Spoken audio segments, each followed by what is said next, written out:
पूछा है, अगर आपकी वाइफ किसी और से प्यार करती है तो आप क्या करेंगे? पहली बात तो ये जो वाइफ शब्द है अपने आप में, या ये जो कॉन्ट्रैक्ट है, वो बड़ा अजीबोगरीब है। इसमें आप मान लेते हैं जीता जागता इंसान जिसके पास अपना खुद का शरीर है, खुद का मन है, वो किसी और की प्रॉपर्टी हो गया है। वो किसी और से प्यार नहीं कर सकता, केवल एक से प्यार कर सकता है। आप इस तरह की चीज़ें सोच सकते हैं, लेकिन अपने बारे में, और वो भी अपने आप को साधने के बारे में। लेकिन आपके सामने आपका लव पार्टनर, जिसको आप कहते हैं, वाइफ कहते हैं, हस्बैंड कहते हैं, अगर वो किसी और से मोहब्बत में आ चुका है, किसी और के लिए अट्रैक्ट होना शुरू हो गया है, तब आप क्या कर सकते हैं?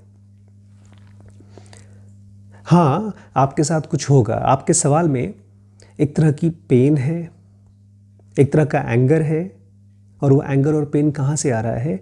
एक बहुत स्ट्रॉन्ग लेकिन इमेच्योर अंडरस्टैंडिंग से।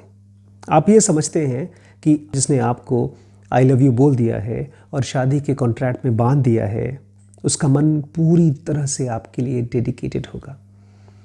लेकिन आपको पता है ना, डेडिकेशन कहाँ से आता है? डेडिकेशन इस नॉर्मल माइंड का नेचर नहीं है।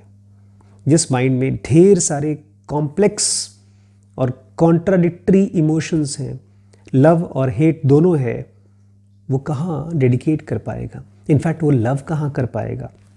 आप यही पूछ रहे हैं कि आपकी वाइफ अगर किसी और से लव करती है तो आप क्या करेंगे? पहले तो हमको ये सोचना पड़ेगा, पूछना पड़ेगा कि लव हम किसको कहते हैं? क्या हमारे में या किसी और में जब लव है उसमें हेट भी आता है? अगर मैं अपनी वाइफ को प्यार करता हूँ और मेरी वाइफ किसी और से प्यार करती है, तो क्या मेरे लव में, उसकी इसकी छोड़ दीजिए वो किसको प्यार करे किसको नहीं, मेरे लव में जो मैं उसको प्यार करता हूँ उसमें हेट की मात्रा है, या हेट का ऑप्शन है, या एंगर का ऑप्शन है, या पोसेशन का ऑप्शन है? हमने ये मान रखा है कि एक दूसरे को पोसेस करने का ही मतलब होता है लव। उसमें कन्वीनियंस होती है, वो लव नहीं होता। हर एक पोसेशन को हम, आदमी तो छोड़िए, नेचर अलग करता है। परसों इनफैक्ट हमारे एक अंकल हैं, बहुत ही नज़दीकी अंकल हैं, ख़त्म हो गए, हार्ट अटैक हुआ। आंटी रात को करीब 3 बजे से रो रही थी। सुबह 11 बजे जब मैं पहुंचा तो उनकी आंखों के आंसू भी सूख चुके थे। रोते रोते चेहरा थक चुका था, रुलाई भी नहीं आ रही थी। अंकल के चेहरे पे बार बार हाथ रख के यही बोल रही थी, देखो डॉक्टर साहब आए हैं, चलो चाय पी लो। उसके बाद उनकी बॉडी को जला दिया गया। किसी और से तो प्यार नहीं किया, लेकिन बॉडी तो चली गई, वो इंसान तो चला गया। तो क्या आंटी के लव में दुख है? वो लव है? हम जिस चीज़ को लव कहते हैं वो बच्चों का खेल है। इनफैक्ट वो बिजनेस है। हम अपने बिजनेस को लव कहते हैं। आप ये कह रहे हैं कि जिस प्रॉपर्टी पर, जिस प्लॉट पर हमारा नाम लिख दिया गया है, जिसको हमने रजिस्ट्री करा दी है, उस पर अगर कोई और मकान बनाता है तो हम क्या करेंगे? लेकिन दिक्कत ये है भाई साहब कि यहाँ पर वो प्लॉट तो एक ज़मीन का टुकड़ा है जिस कोई जो सांस नहीं लेती, उसका अपना माइंड नहीं है। लेकिन आपका बिलवड, आपकी वाइफ, आपका हस्बैंड एक जीता जाता इंसान है। उससे भी इम्पॉर्टेंट क्वेश्चन है, लव किस लिए करते हैं हम लोग? फ्री होने के लिए कि मजबूर होने के लिए? मुक्त होने के लिए कि परेशान होने के लिए? जिंदगी को आसान बनाने के लिए कि और मुश्किल बनाने के लिए? हमारी लाइफ में जिस किसी को भी हम प्यार करते हैं, वो प्यार का पर्पस क्या है? क्या आप देख पा रहे हैं कि आपका माइंड इस लव जैसे एक बहुत डीप और फ्री करने वाली एंटिटी को भी बांध करके उसको भी टॉर्चर बना रहा है? हम डर रहे हैं कि हमारा लवर, हमारी वाइफ, हमारा हस्बैंड किसी और से प्यार करेगा, इसलिए उस ऑप्शन को पहले से ही बताओ क्या करेंगे उसके बारे में। करेंगे क्या? मान लीजिए आपकी वाइफ को खून की ज़रूरत है, बीमार पड़ गई, और आप दे सकते हैं खून, तो खून देंगे। उसका गुर्दा ख़राब हो गया तो अगर आपका गुर्दा मैच करता है तो आप गुर्दा देंगे। लेकिन अगर आपकी वाइफ किसी और से प्यार करती है तो हम कुछ नहीं देंगे, तब हम उससे लड़ेंगे। यही पूछ रहे ना आप कि मैं लड़ूंगा कि नहीं लड़ूंगा? क्या लड़के वो मेरे पास आ जाएगी? प्यार कैसे होता है?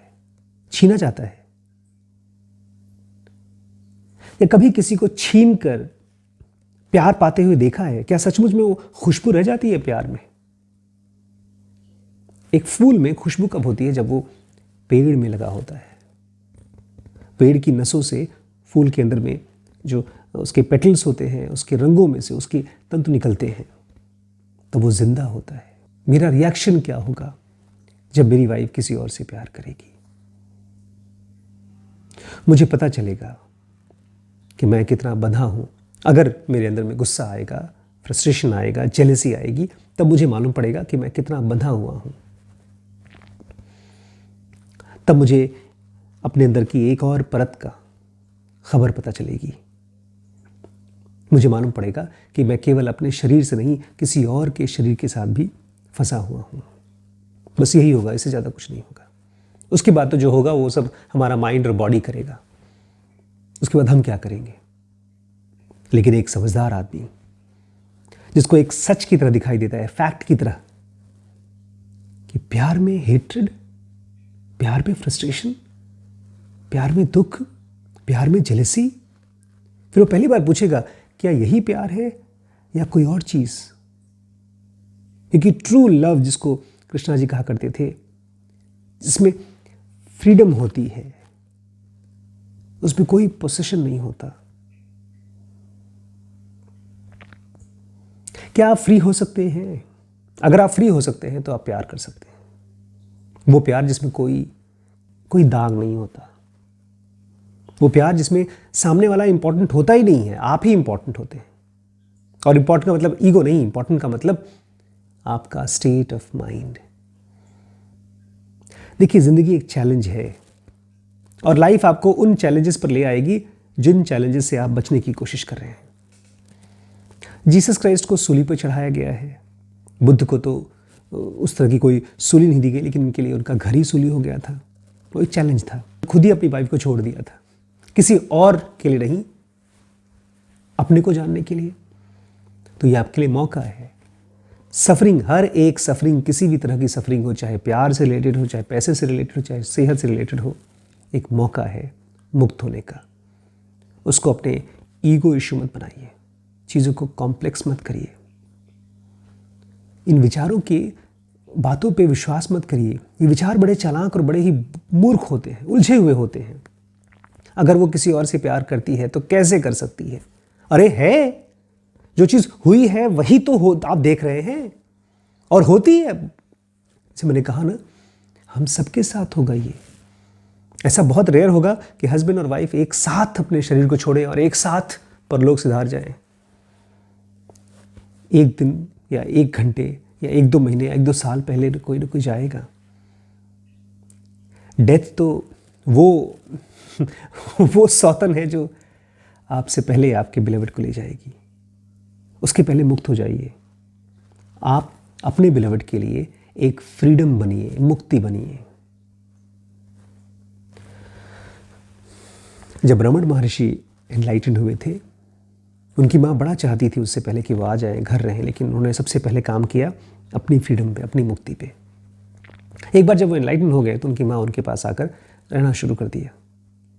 जब उनकी माताजी की शरीर छोड़ा था उन्होंने, तो उस मोमेंट पे रमन ने उनके साथ कुछ ऐसे एक्सपेरिमेंट्स किए थे, कुछ ऐसी चीज़ें की थी जिसकी वजह से उनकी माँ को बहुत जल्दी मुक्ति मिलने में सुविधा हुई। तो आपका लवर क्या करेगा क्या नहीं करेगा ये इतना इम्पोर्टेंट नहीं है। इम्पोर्टेंट ये है कि आप अपने अंदर में कितने फ्री हो रहे हैं, कितने स्टेबल हो रहे हैं, क्या आप अपने शरीर के बियॉन्ड जा पा रहे हैं कि नहीं। और अगर जा पाएंगे तभी आप अपनी वाइफ को प्यार कर पाएंगे, चाहे वो आपसे प्यार करे चाहे ना करे। वो शरीर के थ्रू शरीर को एक्सप्लोर कर रही है। आपका मौका है इस शरीर के बियॉन्ड जाने के लिए। हर एक सफरिंग एक दरवाज़ा है सफरिंग के पार जाने के लिए। इसको मुश्किल मत करिए।